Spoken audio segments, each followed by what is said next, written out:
Sa mga hindi po nakakaalam dyan, no? Ito po ang aming bunso. Ang pangalan niya, Sushi. Itinuturing na namin siyang kapamilya. Kailangan namin siyang bihisan ng bonggang-bongga dahil birthday niya ngayon, pang 1 taon. Kagaya ng iba, no, na nagsiselebrate ng kaarawan na pang 1 taon, kailangan din natin i-celebrate ang kaarawan ni bunso, no? Pang 1 taon niya ngayon. Kaya kailangan natin i-celebrate ang kanyang kaarawan. Ito nga, at binihisan na namin siya ng bonggang-bonggang damit na pang babae, no? Dahil babae nga siya, kaya kailangan naming bihisan din siya ng pang babae, di ba? Sobrang enjoy nga siya sa pagkakataong ito, no? Dahil siguro nararamdaman niya na kaarawan niya ngayon at ngayon lamang siya nabihisan ng ganitong damit. Kung mapapansin nyo, naiilang siya sa kanyang suot na damit ngayon, no? Pero pasasaan ba't masasanay din ang batutang ito sa pagsusuot ng ganitong klaseng damit, no? Bukod dito sa napakabonggang suot-suot ng batutang ito, no?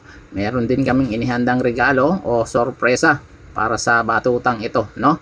Mamaya papakita ko sa inyo kung anong sorpresa o anong regalo ang ibibigay namin dito sa aming bunso, no? Sa ngayon, hahayaan muna namin siya na maglaro-laro para malibang naman habang inaantay ang order namin na sorpresa para sa kanya. Habang inaantay nga namin ang isa pang regalo para sa kanya, kung mapapansin nyo, no? Tuwang-tuwa siya. Hindi pa tumbling-tumbling pa siya habang nag-i-enjoy dito sa kama niya, no? Siguro ramdam niya na talagang kaarawan niya ngayon at talagang mahal na mahal siya ng mami niya, kaya binihisan siya ngayon ng bonggang-bongga, no? O di ba? Kita niyo naman, bonggang-bongga ang suot niya, diribon pa. O di ba? Saan pa? Di ba, bibi? Sobrang nakakaliw talaga ang batutang ito at sa tuwing nakakaramdam siya ng tawag ng kalikasan, alam na alam niya kung saan siya pwesto. Ayan, medyo nahihiya pa. Alam na alam niya kasi na may camera. So, hindi na kailangang pigilan. Huwag ka nang mahiya, baby. Pumwesto ka na. Ayan. Kita nyo naman, di ba? Oh, di ba? Kahit sa pagwiwi, girl na girl ang dating niya, di ba? So, ayan, diyan siya nagwiwiwi, no? So, ayan, tapos na siyang magwiwi, di ba? Alam na alam niya talaga kung saan siya pwesto at may paamoy-amoy ka pa sa wiwi mo, ah. Oh, saan ka na? Mamaya pa. Mamaya pa darating yung regalo mo. Wait ka lang, relax ka lang, ha? Relax ka lang. Oh, relax ka lang muna. Ha? Maglaro ka lang muna diyan, ha?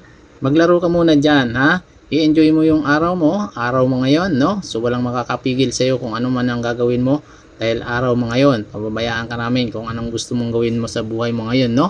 Dahil nga kaarawan mo, birthday mo ngayon, araw mo ngayon, i-enjoy mo ang araw mo, baby. Dumating na nga ang pinaka-iintay naming sorpresa para kay Sushi. Ayan, kung mapapansin nyo, may pangalan pa, isang napakasarap na cake para sa aming bunso.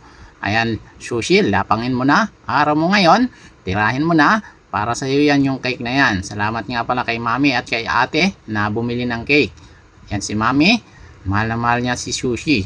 Talagang pinag-uukulan niya ito ng pansin at panahon para sa pag-aalaga dito sa aming bunso. Ayan Sushi, tirahin mo na, lapangin mo na.